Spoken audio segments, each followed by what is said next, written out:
Hello दोस्तों, आप सभी का बहुत बहुत स्वागत है आपके अपने YouTube channel study non stop पर। कैसे हैं आप लोग? उम्मीद करता हूं आप लोग अच्छे होंगे, आपकी तैयारी अच्छी चल रही होगी। तो जैसा कि आपको पता है कि यूथ कंपटीशन टाइम्स की ये जो बुक है हम लोग इसको कर रहे हैं अभी। 3100 वस्तुनिष्ठ प्रश्न है इसमें, जो कि रेलवे के पिछले एग्जाम से पूछे गए हैं। आप देख सकते हैं यहाँ पे आरआरबी 2020 के पहले जो ऑनलाइन परीक्षाएं हुई हैं उसके 360 प्रश्न पत्रों का अध्यायवार संकलन है ये पुस्तक। इसमें जो है टॉपिक वाइज क्वेश्चंस दिए गए हैं और जिनको हम लोग अभी कर रहे हैं। तो इसमें हम लोग जो है प्राचीन इतिहास को कंप्लीट कर चुके हैं, 2 पार्ट उसके, और अभी जो है मध्यकालीन इतिहास का भी एक पार्ट कंप्लीट हो चुका है। तो अभी जो है आज दूसरा पार्ट करेंगे इसका, मध्यकालीन इतिहास का। इसमें क्वेश्चन नंबर 66 से लेकर के 129 तक जो है हम लोग करेंगे एक एक क्वेश्चन, और इसको डिटेल के साथ जो बुक में व्याख्या दी गई है उसको भी हम लोग साथ में करेंगे। तो ये जो क्वेश्चंस हैं ये काफ़ी इंपॉर्टेंट है आपके लिए। अगर आप रेलवे ग्रुप डी की तैयारी कर रहे हैं या फिर रेलवे एनटीपीसी की तैयारी कर रहे हैं तो उसके लिए बेहद महत्वपूर्ण क्लास है आपकी ये। तो वीडियो को लास्ट तक देखिएगा। और दोस्तों, अगर वीडियो आपको अच्छा लगे तो एक लाइक ज़रूर कर दीजिएगा, और दोस्तों वीडियो को शेयर भी कर दीजिएगा अपने ग्रुप्स में। तो दोस्तों आइए शुरुआत करते हैं।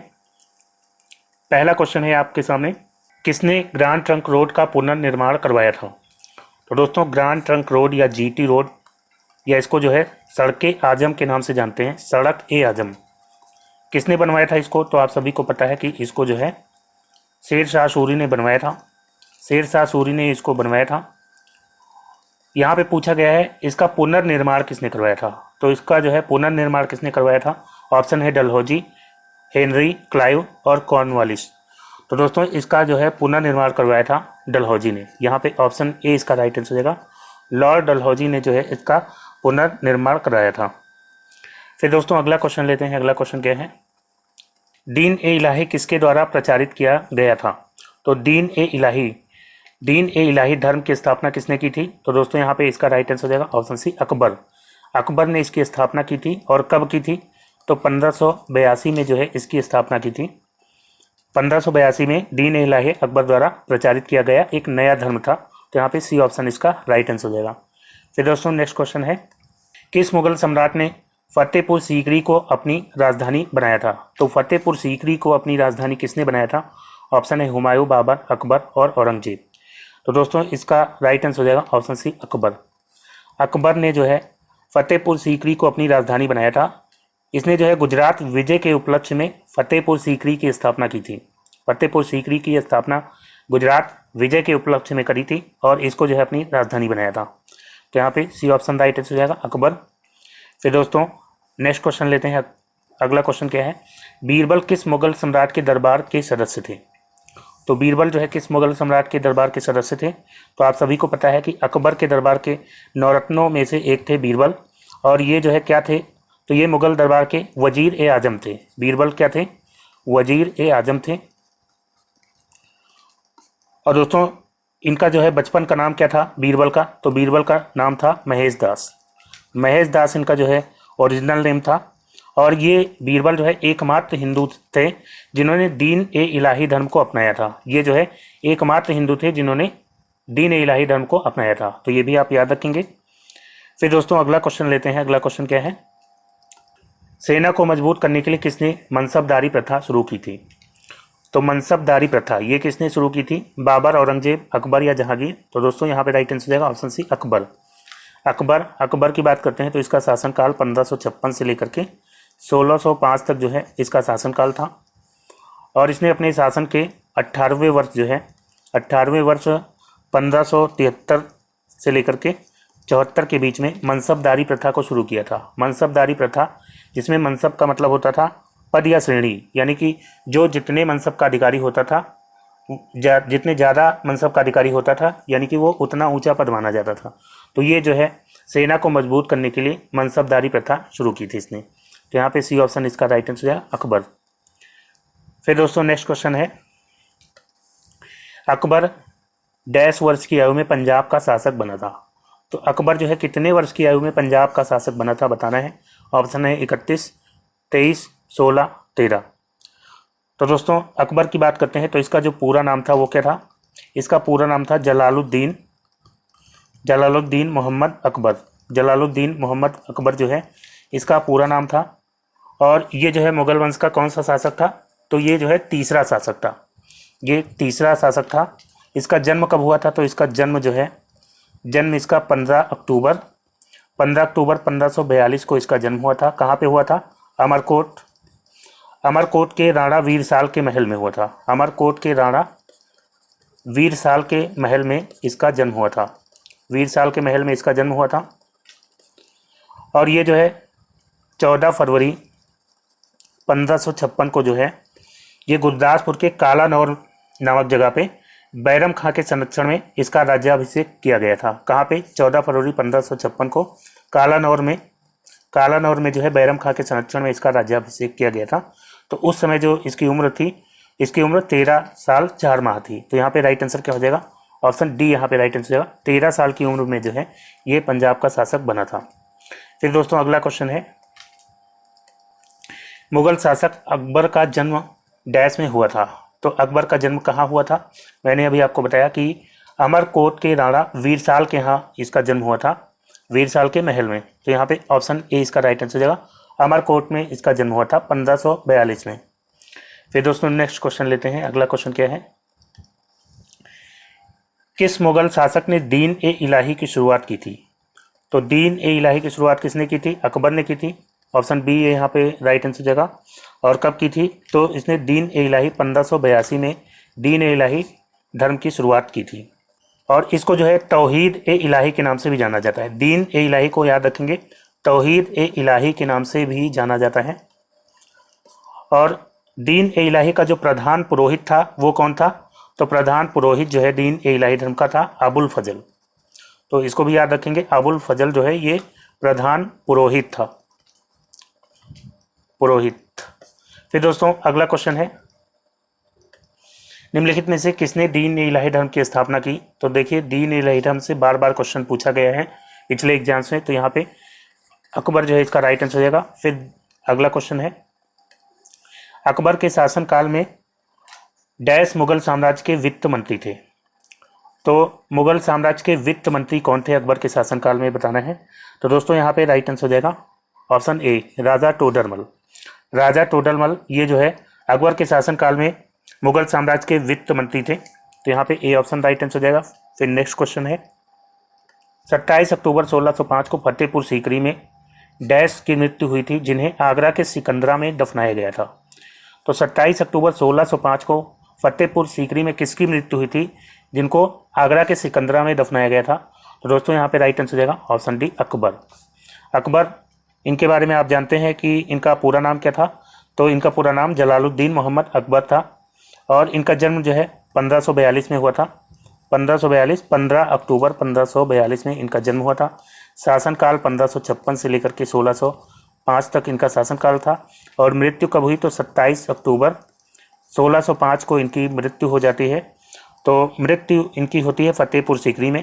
उसके बाद इनको दफनाया जाता है फतेहपुर सीकरी में जो है सिकंदरा में, आगरा के पास में है सिकंदरा।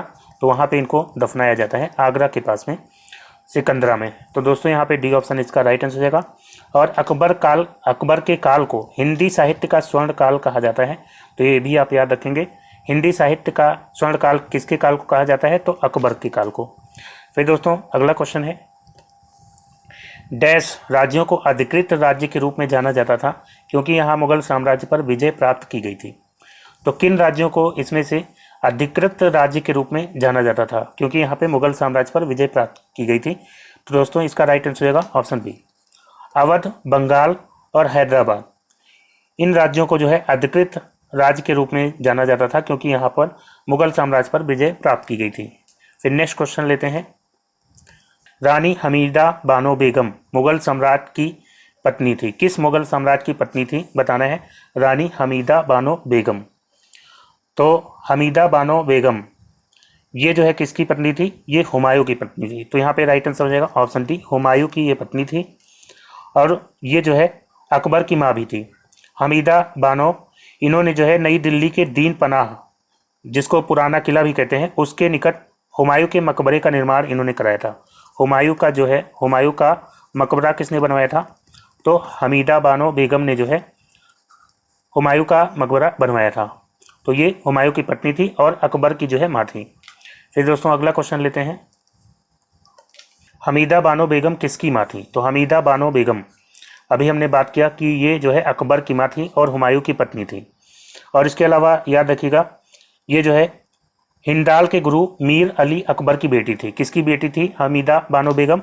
तो मीर मीर अली अकबर की बेटी थी। मीर अली अकबर की बेटी थी। और ये जो है हिंडाल के गुरु थे, हिंडाल के गुरु थे। फिर दोस्तों अगला क्वेश्चन है, डैश ने दीन ए इलाही की स्थापना की थी? तो दीन ए इलाही की स्थापना जो है किसने की थी? अकबर ने की थी। नेक्स्ट क्वेश्चन है, निम्नलिखित में से कौन बादशाह अकबर के दरबार के नौरत्नों में से एक नहीं थे? ऑप्शन दिए गए, उस्मान अली खान, राजा टोडरमल, अबुल फजल, फकीर अजीउद्दीन। तो दोस्तों राजा टोडरमल ये जो है अकबर के वित्त मंत्री थे और ये नवरत्नों में से थे। अबुल फजल की बात करते हैं तो ये जो है लेखक और कवि थे, लेखक और कवि थे। फ़कीर अजीउद्दीन तो ये जो है सलाहकार थे। और इसके अलावा जो है अकबर के नवरत्नों की बात करते हैं तो इसके अलावा तानसेन को याद रखेंगे। तानसेन ये जो है संगीतज्ञ थे, संगीतज्ञ थे। और इसके अलावा जो है बीरबल, बीरबल जो है ये भी सलाहकार और जो है वजीर आजम थे। और इसके अलावा अब्दुल रहीम खाने खाना थे, अब्दुल रहीम खाने खाना ये जो है क्या थे? तो ये जो है ये भी कवि थे। इसके अलावा फैजी, फैजी जो है ये अबुल फजल के भाई थे और ये भी जो है कवि और लेखक थे। और इसके अलावा जो है कौन थे? इसके अलावा मुल्ला दो प्याजा को याद रखेंगे, मुल्ला दो प्याजा ये भी सलाहकार थे। और इसके अलावा एक और थे मान सिंह, मान सिंह जो है इनकी अकबर की सेना के सेनापति थे। तो मान सिंह क्या थे? सेनापति। फिर दोस्तों नेक्स्ट क्वेश्चन है, डैश भारत के तीसरे मुगल सम्राट थे? तो इसमें कौन भारत के तीसरे मुगल सम्राट थे बताएंगे। तो भारत के तीसरे मुगल सम्राट थे अकबर। ऑप्शन बी यहाँ पे राइट आंसर जाएगा, अकबर। इसको एक ट्रिक से आप आसानी से याद रख सकते हैं। भाजपा आपको मालूम है तो भाजपा को आप भाजसा कर देंगे, भाजशाह। तो यहाँ पे बी से हो जाएगा बाबर, सबसे पहले बाबर, फिर जो है हुमायूं, तीसरे नंबर पे अकबर हो जाएगा और चौथे नंबर पे जहांगीर और एस से हो जाएगा शाहजहां और ए से हो जाएगा औरंगजेब। तो औरंगजेब तक आप जो है इस तरह से आसानी से याद रख सकते हैं, बादशाह। फिर दोस्तों अगला क्वेश्चन है, अकबर की प्रशासनिक सीट थी? ऑप्शन है इलाहाबाद, लखनऊ, दिल्ली, आगरा। तो दोस्तों अकबर की प्रशासनिक व्यवस्था का संचालन दिल्ली से होता था। तो यहाँ पे सी ऑप्शन इसका राइट आंसर हो जाएगा, दिल्ली। नेक्स्ट क्वेश्चन लेते हैं, मुगल सम्राट जहांगीर किसका पुत्र था? तो जहांगीर जो है किसका पुत्र था? अकबर का पुत्र था। यहाँ पे बी ऑप्शन इसका राइट आंसर हो जाएगा, जहांगीर जो है किसका? अकबर का पुत्र था और मुगल साम्राज्य का चौथा शासक था। फिर दोस्तों नेक्स्ट का है, जहांगीर भारत का कौन सा मुगल बादशाह था? तो जहांगीर ये जो है भारत का चौथा मुगल बादशाह था। तो यहाँ पे बी ऑप्शन इसका राइट आंसर हो जाएगा, चौथा बादशाह था।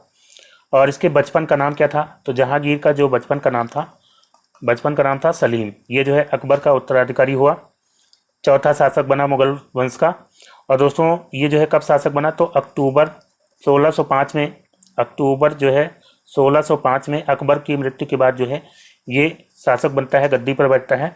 और ये जो है किस उपाधि के साथ बैठता है? तो याद रखेंगे, नूरुद्दीन, नूरुद्दीन मोहम्मद जहांगीर बादशाह गाजी, नूरुद्दीन मोहम्मद जहांगीर बादशाह गाजी के नाम से जो है ये गद्दी पर बैठता है। फिर दोस्तों अगला क्वेश्चन लेते हैं। अगला क्वेश्चन क्या है, किस मुगल शासक ने ताजमहल बनवाया था? तो ताजमहल आप सभी को पता है कि शाहजहां ने बनवाया था। ऑप्शन ए इसका राइट आंसर जाएगा। इसका निर्माण जो है शाहजहां ने कब कराया था? 1627 से 1658 के बीच में जो है इसका निर्माण कराया था। किसकी याद में? तो अपनी बेगम मुमताज़ महल की याद में इसने जो है ताजमहल का निर्माण कराया था। और ताजमहल के बारे में, ताजमहल का जो है डिज़ाइन किसने तैयार किया था? तो डिज़ाइन आप याद रखिएगा, इसका जो वास्तु कलाकार था वो था उस्ताद अहमद लाहौरी। उस्ताद अहमद लाहौरी जो है वास्तुकार था ताजमहल का। फिर दोस्तों अगला क्वेश्चन है, भारतीय इतिहास में किसे आलमगीर के नाम से जाना जाता था? तो आलमगीर के नाम से किसको जानते थे? तो दोस्तों यहाँ पे राइट आंसर हो जाएगा इसका ऑप्शन सी औरंगजेब। औरंगजेब, इसको जो है आलमगीर के नाम से जाना जाता था। औरंगजेब की बात करते हैं तो इसका जन्म 1618 ईस्वी में हुआ था। कहाँ पे? उज्जैन में। उज्जैन में जो है इसका जन्म हुआ था। पिता जो है इसके कौन थे? तो पिता जो है इसके शाहजहां जो है इसके पिता थे। शाहजहां जो है इसके पिता थे। और इसकी माता कौन थी? तो माता जो है इसकी कौन थी? मुमताज महल इसकी माता थी। मुमताज महल इसकी माता थी। और इसको जो है आलमगीर और इसके अलावा जो है जिंदा पीर की उपाधियां भी इसको प्राप्त थी। जिंदा पीर भी इसको कहा जाता था और आलमगीर भी इसको कहा जाता था। तो यहाँ पे ये इसकी उपाधि हो जाती है जिंदा पीर और आलमगीर। फिर दोस्तों अगला क्वेश्चन है, मुगल सम्राट डैश ने आलमगीर शीर्षक अपना लिया था। तो आलमगीर शीर्षक किसने अपनाया था? आप सभी को पता है कि औरंगजेब ने। ऑप्शन ए इसका राइट आंसर होगा। औरंगजेब ने जो है आलमगीर शीर्षक अपनाया था और ये मुगल वंश का 6वां शासक था। इसका शासनकाल जो है कब से कब तक था? तो शासनकाल इसका याद रखेंगे 1658 से लेकर के 1760 तक जो है इसका शासनकाल था। फिर दोस्तों नेक्स्ट क्वेश्चन है, डैश में औरंगजेब की मृत्यु के बाद भारत के विभिन्न हिस्सों में मुगल प्रशासकों के तहत कई क्षेत्रीय साम्राज्य सत्ता में आए। तो यहाँ पे बताना है औरंगजेब की मृत्यु जो है कब हुई थी, जिसके बाद भारत के विभिन्न हिस्सों में मुगल प्रशासकों के तहत कई क्षेत्रीय साम्राज्य जो है सत्ता में आ गए थे। तो दोस्तों यहाँ पे इसका राइट आंसर है ऑप्शन डी 1760। 1760 में औरंगजेब की मृत्यु हो जाती है। तो उसके बाद मुगल वंश जो है थोड़ा कमज़ोर पड़ जाता है। जो शासक आते हैं वो अयोग्य और निर्बल होते हैं। तो उसके बाद जो है कुछ प्रशासक अपनी स्वतंत्र सत्ता घोषित कर देते हैं, जैसे कि बंगाल में मुर्शिद कुली खान। बंगाल में कौन? मुर्शिद कुली खान। मुर्शिद कुली खान जो है बंगाल में अपना साम्राज्य घोषित करता है। और इसके अलावा अवध में शहादत खान। अवध में कौन? शहादत खान। और इसके अलावा जो है हैदराबाद में याद रखेंगे निजाम उल मुल्क। तो कुछ जो है शासक ये क्षेत्रीय साम्राज्य के रूप में उभर के आते हैं। तो यहाँ पे हैदराबाद में कौन हो जाता है? निजाम उल मुल्क। और मुगल वंश कमजोर होने के कारण जो है 18वीं शताब्दी में पर्सिया का नादिर शाह आक्रमण करता है। और इसके अलावा अफगानिस्तान का अहमद शाह अब्दाली, ये सब हमलावर जो है हमला करते हैं। तो ये किस कारण से होता है? क्योंकि औरंगजेब की मृत्यु के बाद मुगल शासन थोड़ा सा बढ़ गया था और कमज़ोर हो गया था। फिर दोस्तों अगला क्वेश्चन है, अंतिम मुगल सम्राट कौन था? तो दोस्तों अंतिम मुगल सम्राट की बात करते हैं, बाबर, जहांगीर, अकबर या बहादुर शाह। तो यहाँ पे डी ऑप्शन इसका राइट आंसर है बहादुर शाह जफर। बहादुर शाह जफर या बहादुर शाह द्वितीय इसको कहते हैं। तो ये जो है अंतिम मुगल सम्राट था। इसने जो है 1857 के प्रथम स्वतंत्रता संग्राम में जो है भारतीय सिपाहियों का नेतृत्व ये करता है दिल्ली की तरफ से। और अंग्रेज लोग इसको कहाँ भेज देते हैं? तो इसको अंग्रेज लोग भेज देते हैं म्यांमार, जिसको पहले बर्मा कहा जाता था। तो म्यांमार के रंगून में भेज देते हैं, जहाँ पे इसकी मृत्यु हो जाती है। फिर दोस्तों अगला क्वेश्चन है, किस मुगल सम्राट को अंग्रेजों ने रंगून भेज दिया था? तो रंगून किसको भेज दिया था? बहादुर शाह जफर को। तो यहाँ पे ए ऑप्शन इसका राइट आंसर है बहादुर शाह जफर को या बहादुर शाह द्वितीय भी कहते हैं। तो इसको जो है अंग्रेजों ने रंगून भेज दिया था और इसकी जो है वहाँ पे मृत्यु हो गई थी। कब हुई थी? तो याद रखेंगे 7 नवंबर 1862 को जो है इसकी मृत्यु हो गई थी। फिर दोस्तों अगला क्वेश्चन है, अली कुली सलीम और अबू तालिब कलीम किसके शासनकाल के दौरान महत्वपूर्ण कवि थे? तो अली कुली सलीम और अबू तालिब कलीम ये जो है शाहजहां के शासनकाल के दौरान जो है महत्वपूर्ण कवि थे। तो सी ऑप्शन इसका राइट आंसर है शाहजहां के शासनकाल के दौरान। इसके अलावा याद रखेंगे अकबर के शासनकाल के दौरान जो है कौन कौन से महत्वपूर्ण कवि थे? तो फैजी आपको पता है, अबुल फजल जो है किसके समकालीन थे? तो अबुल फजल जो है अकबर के समकालीन थे। इसके अलावा तुलसीदास का नाम याद रखेंगे। तुलसीदास किसके समकालीन थे? तुलसीदास और इसके अलावा रसखान। तो ये तुलसीदास रसखान भी अकबर के समकालीन थे। और इसके अलावा जो है जहांगीर के शासनकाल के दौरान जो है याद रखेंगे जहांगीर के शासनकाल के दौरान सूरदास और इसके अलावा कवि बिहारी जो है ये किसके समकालीन थे? जहांगीर के समकालीन थे। केशव दास का नाम याद रखेंगे। केशव दास किसके समकालीन थे? तो ये भी जो है जहांगीर के समकालीन थे। और इसके अलावा एक आप नाम याद रखेंगे नकीब खां जो है किसके समकालीन थे? तो ये भी जहांगीर के समकालीन थे। फिर अगला क्वेश्चन लेते हैं, बाबर की आत्मकथा बाबरनामा किस भाषा में लिखी गई थी? तो बाबरनामा ये जो है किसकी आत्मकथा है? बाबर की। बाबर ने अपनी आत्मकथा लिखी है बाबरनामा के नाम से। और ये जो है किस भाषा में लिखी गई है? तो तुर्की भाषा में लिखी गई है। और जो है बाबर ने जो है पानीपत और खानवा के युद्ध में जो तुगलमा युद्ध प्रणाली अपनाई थी उसकी जानकारी कहाँ से मिलती है? तो उसकी जानकारी इसने बाबरनामे में ही लिखी है। और बाबरनामा का जो है मूल शीर्षक क्या है? तो मूल शीर्षक इसका तुजुक ए बाबरी है। तुजुक ए बाबरी को ही क्या कहते हैं? बाबरनामा कहते हैं। फिर दोस्तों अगला क्वेश्चन है, मध्यकालीन भारत के दौरान लिखी गई किताब गीत गोविंद के लेखक कौन है? तो गीत गोविंद की बात करेंगे। गीत गोविंद किसने लिखा है? तो गीत गोविंद ये जो है लिखा है जयदेव ने। तो यहाँ पे डी ऑप्शन इसका राइट आंसर हो जाएगा, जयदेव। इसके अलावा जयदेव ने रत्ती मंजरी भी लिखा है। रत्ती मंजरी भी जो है इनकी रचना हो जाती है। मीराबाई की बात करते हैं तो मीराबाई ने जो है गीत गोविंद टीका लिखा है। गीत गोविंद टीका किसने लिखा है? तो मीराबाई ने लिखा है। और इसके अलावा जो है याद रखेंगे राग गोविंद किसने लिखा है? तो राग गोविंद भी लिखा है मीराबाई ने। तुलसीदास की बात करते हैं तो तुलसीदास ने रामचरितमानस लिखा है। इसके अलावा दोहावली लिखा है। दोहावली लिखा है। इसके अलावा गीतावली इन्होंने लिखा है। गीतावली किसने लिखा है? तो तुलसीदास ने लिखा है। विनय पत्रिका किसने लिखा है? विनय पत्रिका किसने लिखा है? तो विनय पत्रिका भी तुलसीदास ने लिखा है। कबीर का जो है आप बीजक याद रखेंगे। बीजक जिसमें जो है साखी, इसके 3 भाग हैं, साखी, सबद और रमैनी। तो बीजक जो है किसने लिखा है? कबीर ने लिखा है। फिर दोस्तों अगला क्वेश्चन है, मध्यकाल में भारत आने वाले यात्रियों ने अपनी जीवनी लिखी और दरबारी कवियों ने अपने राजाओं की प्रशंसा के लिए कविताएं लिखी। इन साहित्य स्रोतों को क्या कहा जाता है? तो मध्यकाल में जो भारत आने वाले यात्री हैं इन्होंने अपनी जो जीवनी लिखी, इसके अलावा जो दरबारी कवि हुआ करते थे वो राजाओं की प्रशंसा के लिए जो है कविताएं लिखा करते थे। इन साहित्य स्रोतों को कहा जाता था इतिवृत्त। तो यहाँ पे राइट आंसर क्या हो जाएगा? ऑप्शन बी यहाँ पे राइट आंसर हो जाएगा, इतिवृत्त। फिर दोस्तों अगला क्वेश्चन है, बाबरनामा जो बाबर की आत्मकथा है किस भाषा में लिखी गई है? तो बाबरनामा जिसको तुजुक ए बाबरी के नाम से भी जानते हैं, तो ये जो है किस भाषा में लिखी गई है? तुर्की भाषा में। डी ऑप्शन राइट आंसर हो जाएगा। फिर नेक्स्ट क्वेश्चन लेते हैं, अगला क्या है, मोती मस्जिद निम्नलिखित में से किस स्मारक में स्थित है? तो मोती मस्जिद ये जो है इसका निर्माण किसने कराया था? मुगल बादशाह शाहजहां ने आगरा के किले में जो है इसका निर्माण कराया था। तो यहाँ पे बी ऑप्शन इसका राइट आंसर हो जाएगा, आगरा के किले में इसका निर्माण कराया था। और इसके अलावा लाहौर के किले में भी शाहजहां ने मोती मस्जिद का निर्माण कराया था। कहाँ पे? लाहौर के किले में भी मोती मस्जिद का निर्माण शाहजहां ने कराया था। और इन मस्जिदों का निर्माण जो है उसने कराया था किससे? सफ़ेद संगमरमर से इन मस्जिदों का निर्माण कराया था। फिर दोस्तों नेक्स्ट क्वेश्चन है, डैश का निर्माण 1632 ईस्वी में शुरू किया गया था और 1648 ईस्वी के अंत में पूरा हुआ। तो किसका निर्माण जो है 1632 में शुरू हुआ था और 1648 ईस्वी के अंत में पूरा हुआ? तो दोस्तों इसका राइट आंसर हो जाएगा ऑप्शन है ताजमहल। ताजमहल का निर्माण कार्य जो है 1632 में शुरू हुआ था और ये पूरा हुआ था 1653 के अंत में। यहाँ 1648 दिया गया है।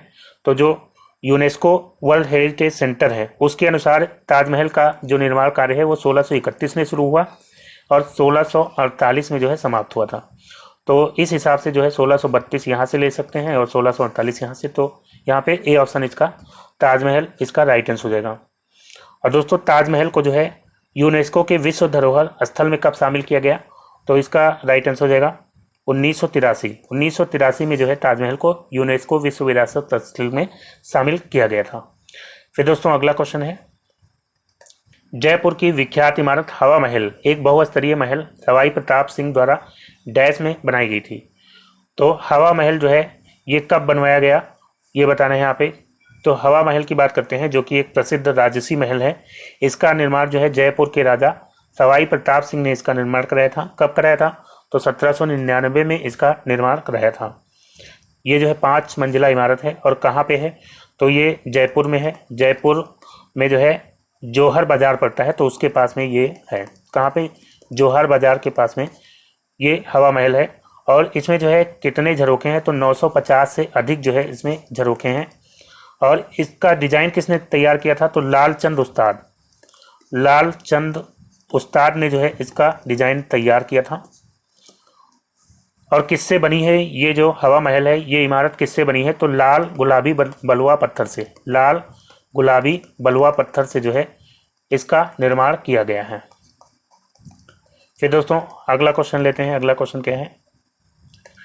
फतेहपुर सीकरी या विजय का शहर 12 साल तक किसकी राजधानी थी? तो फतेहपुर सीकरी की बात करते हैं तो अकबर ने गुजरात विजय के उपलक्ष्य में फतेहपुर सीकरी की स्थापना की थी 1572 से लेकर के 73 के बीच में।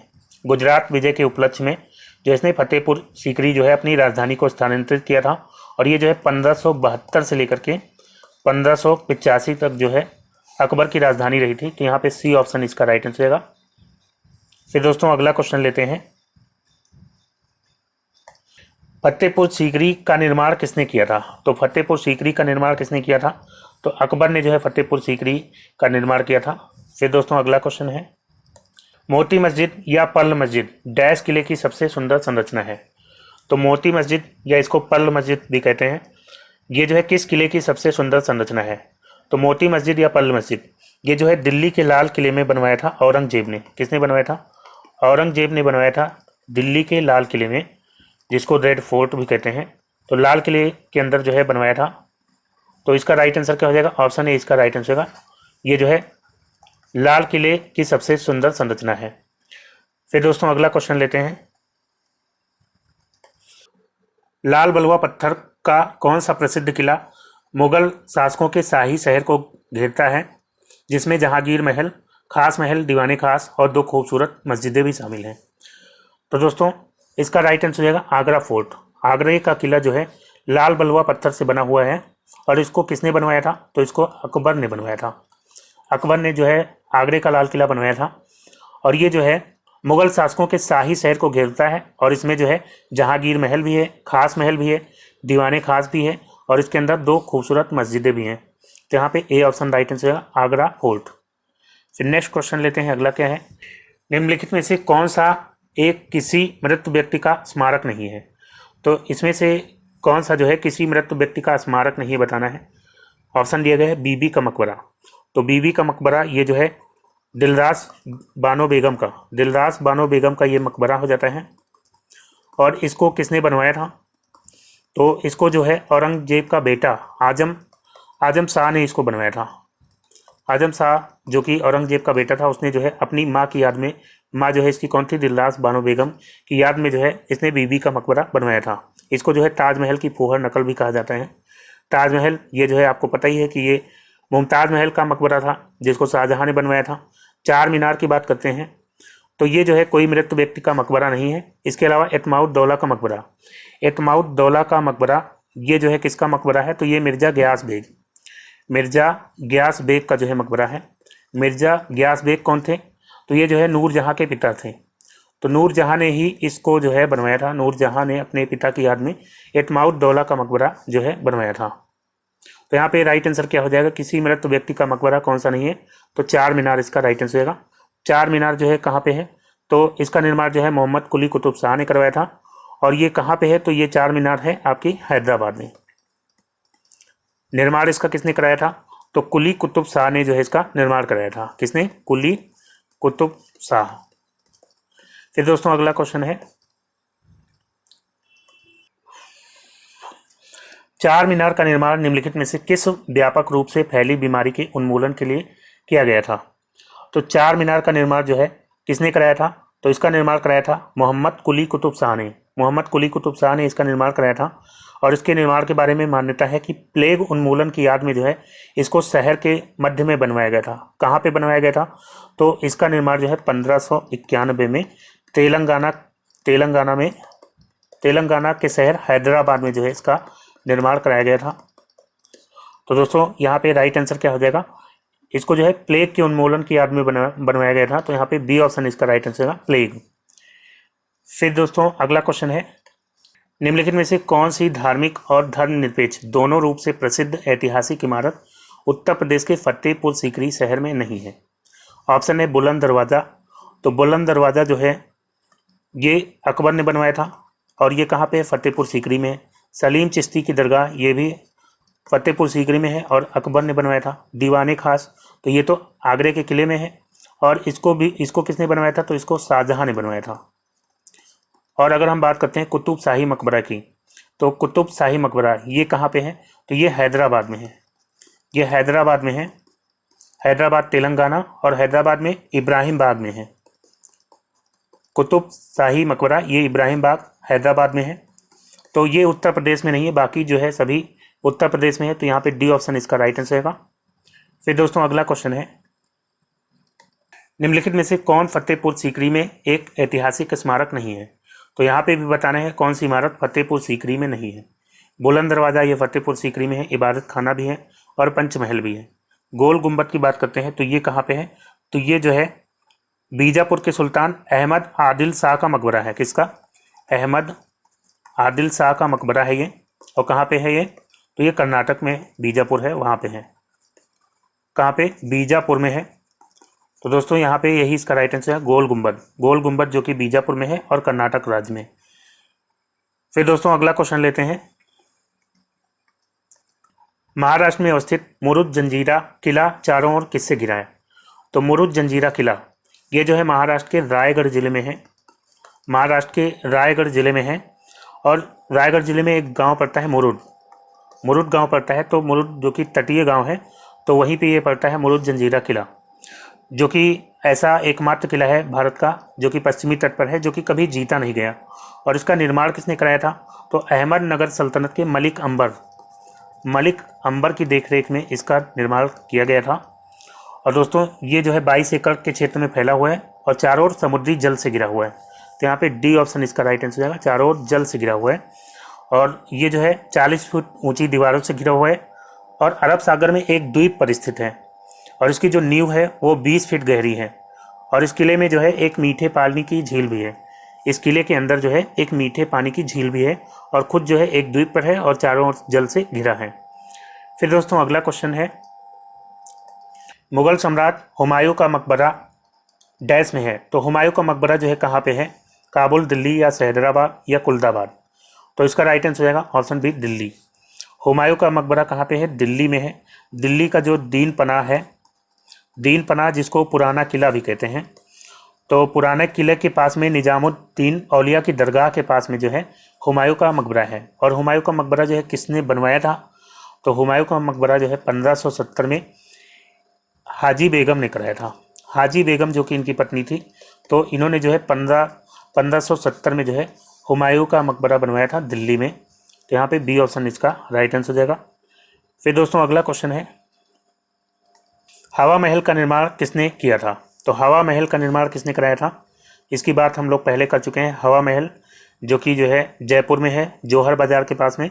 और इसका निर्माण कराया था महाराजा सवाई प्रताप सिंह ने जो है इसका निर्माण कराया था 1799 ईस्वी में, 1799 ईस्वी में। और इसके वास्तुकार कौन थे, तो लाल चंद उस्ताद जो है इन्होंने इसका डिजाइन तैयार किया था। फिर दोस्तों अगला क्वेश्चन है, जयपुर में हवा महल का निर्माण किससे हुआ है। तो हवा महल का निर्माण जो है किससे हुआ है, तो इसका राइट आंसर होगा ऑप्शन सी, लाल और गुलाबी बलुआ पत्थर के द्वारा हवा महल का निर्माण किया गया है। तो यहाँ पे राइट आंसर हो जाएगा लाल और गुलाबी बलुआ पत्थर। फिर नेक्स्ट क्वेश्चन की बात करते हैं, अगला क्या है, निम्नलिखित मस्जिदों में से किसका निर्माण मुगल सम्राट शाहजहां द्वारा करवाया गया था। ऑप्शन है जामा मस्जिद दिल्ली, बादशाही मस्जिद लाहौर, काबुली बाग मस्जिद और किला ए कोहना मस्जिद। तो दोस्तों इसका राइट आंसर हो जाएगा जामा मस्जिद। जामा मस्जिद जो कि दिल्ली में है और इसका निर्माण कराया था शाहजहां ने।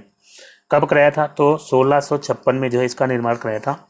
और ये किससे बना हुआ है, तो ये लाल बलुआ पत्थर और सफ़ेद संगमरमर से बनी हुई इमारत है। और दोस्तों इसके अलावा अगर आप बात करते हैं बादशाही मस्जिद जो कि लाहौर में है, इसको किसने बनवाया था, तो इसको औरंगजेब ने बनवाया था। इसको औरंगजेब ने बनवाया था 1674 में। काबुली बाग मस्जिद को किसने बनवाया था, तो काबुली बाग मस्जिद को बाबर ने बनवाया था। बाबर ने बनवाया था, कब बनवाया था, 1527 में। इसके अलावा किला ए कोहना मस्जिद, इसको किसने बनवाया था, तो इसको शेर शाह सूरी ने बनवाया था। इसको शेर शाह सूरी ने बनवाया था। फिर दोस्तों नेक्स्ट क्वेश्चन लेते हैं, अगला क्या है, मक्का मस्जिद हैदराबाद किसके द्वारा संपूर्ण किया गया। तो मक्का मस्जिद ये जो है ऐतिहासिक मस्जिद है, इसको माना जाता है कि ये सबसे पुराना मस्जिद है। और इसको किसने बनवाया था, तो इसको बनवाया गया था मोहम्मद कुली कुतुब शाह। मोहम्मद कुली कुतुब शाह जो कि हैदराबाद के 6वें सुल्तान थे, इन्होंने 1617 ईस्वी में इसका जो निर्माण कार्य है वो शुरू कराया था, लेकिन इसका निर्माण कार्य पूरा हुआ औरंगजेब के शासनकाल में 1684 में जो है इसका निर्माण कार्य जो है पूरा हुआ। इसे बनाने में लगभग 8000 मिस्त्री लगे थे और 77 साल जो है इसको बनाने में टोटल लगे। फिर दोस्तों अगला क्वेश्चन है, निम्नलिखित स्मारकों और स्थानों का उनके सही स्थानों के साथ मिलान करें। तो दोस्तों यहाँ पे दिया गया है गोलकुंडा किला। गोलकुंडा किला ये जो है कहाँ पे है, तो गोलकुंडा किला हो जाता है हैदराबाद में, यहाँ पे ये सुमेलित है। बुलंद दरवाज़ा ये फतेहपुर सीकरी में है, तो ये भी सुमेलित है। हुमायूं का मकबरा नई दिल्ली में, तो ये भी सुमेलित है। और रानी की वाव ये कहाँ पे है, तो ये पाटण जो है कहाँ पे है, पाटण जो है गुजरात में है, तो ये भी सही सुमेलित है। तो दोस्तों यहाँ पे जो है इसका राइट आंसर क्या हो जाएगा, ए का ए, 2 का बी, 3 का सी और 4 का डी, ऑप्शन ए इसका राइट आंसर हो जाएगा। फिर दोस्तों अगला क्वेश्चन लेते हैं, दिल्ली में जामा मस्जिद किस भारतीय बादशाह के शासनकाल में बनवाई गई थी। तो जामा मस्जिद जो दिल्ली के है वो किसने बनवाया था, तो इसका राइट आंसर है ऑप्शन डी शाहजहां। शाहजहां ने जो है जामा मस्जिद बनवाया था दिल्ली में। और दोस्तों इसके अलावा शाहजहां की बात करते हैं तो ताजमहल आपको पता ही, ताजमहल उसने बनवाया था। मोती मस्जिद जो है किसने बनवाया था, मोती मस्जिद जो आगरा की मोती मस्जिद है वो किसने बनवाया था, तो आगरा की मोती मस्जिद बनवाया था शाहजहां ने। और दिल्ली की मोती मस्जिद किसने बनवाया था, तो दिल्ली की मोती मस्जिद बनवाया था औरंगजेब ने।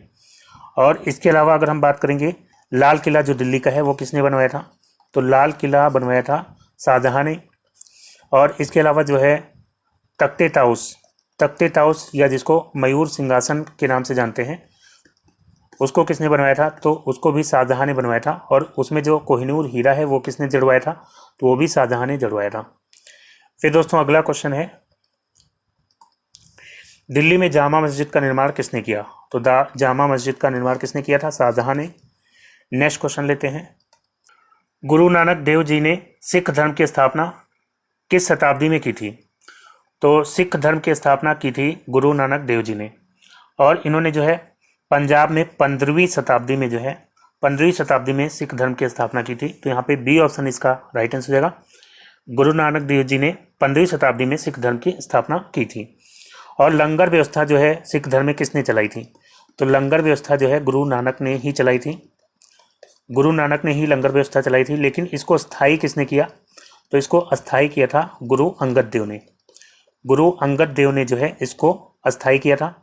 और गुरुमुखी लिपि को किसने विकसित किया था, तो गुरुमुखी लिपि को जो है विकसित किया था गुरु अंगद देव ने। और सिखों के जो नवे गुरु कौन थे, तेग बहादुर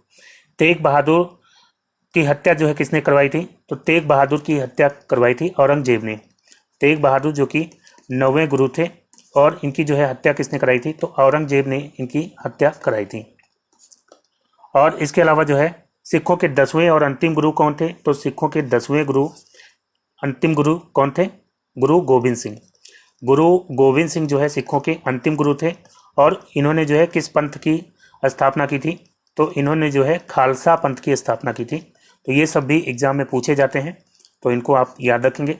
फिर दोस्तों अगला क्वेश्चन लेते हैं। अगला क्वेश्चन क्या है, स्वर्ण मंदिर जिसे हरमिंदर साहिब या दरबार साहिब भी कहा जाता है कहाँ स्थित है, तो स्वर्ण मंदिर ये जो है इसको हरमिंदर साहिब या दरबार साहिब के नाम से भी जानते हैं। ये कहाँ पे है, तो ये अमृतसर में है, ऑप्शन डी इसका राइट आंसर हो जाएगा। और इसका निर्माण किसने कराया था, तो स्वर्ण मंदिर का जो निर्माण है ये अर्जुन देव ने कराया था। सिखों के जो 5वें गुरु थे, 5वें गुरु अर्जुन देव ने इसका निर्माण कराया था। और इस पर जो है सोना किसने मढ़वाया था, तो इस पर सोना मढ़वाया था रणजीत सिंह ने। महाराजा रणजीत सिंह ने जो है इस पर सोना इस पर मढ़वाया था, तो ये भी आप याद रखेंगे। फिर दोस्तों अगला क्वेश्चन लेते हैं। अगला क्वेश्चन क्या है, चिलियावाला युद्ध कब लड़ा गया था, तो चिलियावाला युद्ध ये जो है कब लड़ा गया था, तो ये जो है द्वितीय आंग्ल सिख युद्ध के दौरान लड़ा गया था 1849 में। जो द्वितीय से आंग्ल सिख युद्ध है ये 1848 से 1849 के बीच में चला था। उसी दौरान 1849 में जो है चिलियावाला युद्ध लड़ा गया था। किसके किसके बीच में, तो अंग्रेजों की तरफ से था ब्रिटिश सेनानायक लॉर्ड गॉफ और सिखों की तरफ से था सरदार शेर सिंह और लॉर्ड गॉफ के बीच में जो है ये युद्ध लड़ा गया था 1849 में। तो यहाँ पे सी ऑप्शन इसका राइट आंसर हो जाएगा। फिर दोस्तों अगला क्वेश्चन है, स्वर्ण मंदिर किस झील के किनारे स्थित है? तो स्वर्ण मंदिर ये जो है अमृत सरोवर झील के किनारे है। ऑप्शन ए इसका राइट आंसर हो जाएगा, अमृत सरोवर झील। फिर दोस्तों अगला क्वेश्चन है, जैसलमेर का किला डैश में स्थित है। तो जैसलमेर का किला कहाँ पे स्थित है? तो दोस्तों जैसलमेर का किला हो जाएगा ऑप्शन डी, राजस्थान में। जैसलमेर का किला जिसको गोल्डन किला भी कहते हैं, गोल्डन किला भी इसको कहा जाता है। और इसका जो निर्माण है वो किसने कराया था? तो राजपूत योद्धा रावल जैसल ने इसका निर्माण कराया था। कब कराया था? तो 1156 ईस्वी में इसका निर्माण कराया गया था। तो यहाँ पे राइट आंसर क्या हो जाएगा? ऑप्शन डी, राजस्थान में है जैसलमेर का किला।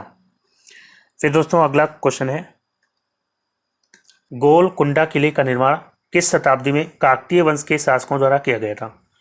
तो गोलकुंडा किले का निर्माण जो है ये हुआ था 13वीं शताब्दी में।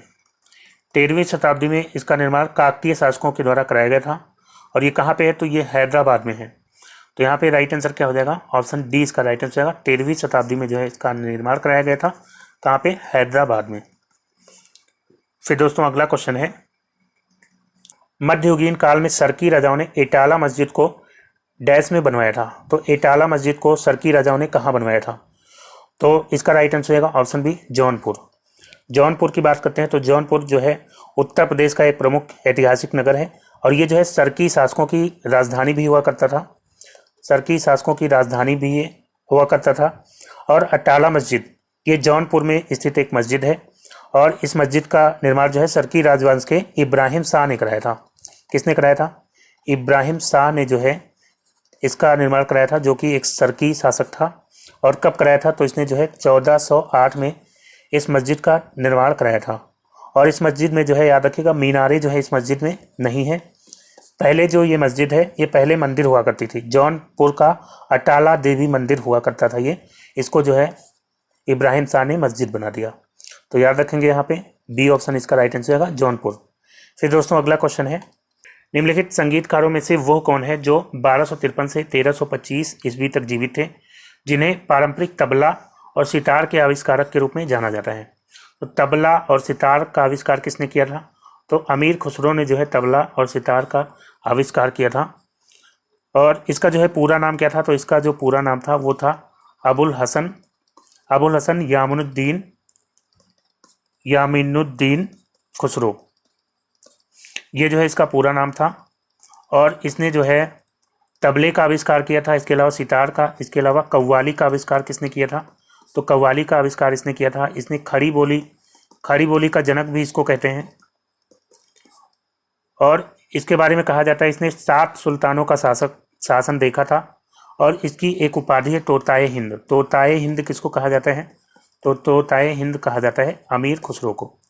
फिर दोस्तों अगला क्वेश्चन लेते हैं। अगला क्या है, मध्यकालीन प्रसिद्ध साहित्यिक प्रतिभा गुरु बसो ने किस भाषा में अपने प्रसिद्ध साहित्यिक कार्यों को संकलित किया है? तो गुरु बसो की बात करते हैं तो ये जो है मध्यकालीन प्रसिद्ध साहित्यिक प्रतिभा थे। और इन्होंने अपने साहित्यिक कार्यों को कन्नड़ भाषा में संकलित किया है। तो यहाँ पे सी ऑप्शन इसका राइट आंसर हो जाएगा, कन्नड़। और गुरु बसो की बात करते हैं तो ये 12वीं शताब्दी के जो है धार्मिक सुधारक थे, उपदेशक थे। और इसके अलावा राजा विजला प्रथम के यहाँ जो है कोषाध्यक्ष के रूप में भी कार्य करते थे ये। और इनकी साहित्यिक रचनाओं की बात करते हैं तो इनकी एक रचना याद रखेंगे, बसव पुराण जो है इनकी रचना हो जाती है। फिर दोस्तों अगला क्वेश्चन है, राजपूत राजवंश के अनंगपाल तोमर ने डैश का राज्य स्थापित किया था। तो अनंगपाल तोमर ने जो है किसका राज्य स्थापित किया था? तो दोस्तों इसका राइट आंसर रहेगा ऑप्शन डी, दिल्ली। अनंगपाल तोमर ने जो है 736 ईस्वी में तोमर वंश की स्थापना की थी। 736 ईस्वी में तोमर वंश की स्थापना की थी। और अनंगपाल जो है ये जो है राजपूत वंश के थे और इन्होंने तोमर वंश की स्थापना की थी। और इन्होंने जो है वर्तमान दिल्ली की स्थापना ढिल्ली का नाम से की थी। किसके नाम से? ढिल्ली का नाम से इन्होंने दिल्ली की स्थापना की थी। तो यहाँ पे डी ऑप्शन इसका राइट आंसर हो जाएगा, दिल्ली।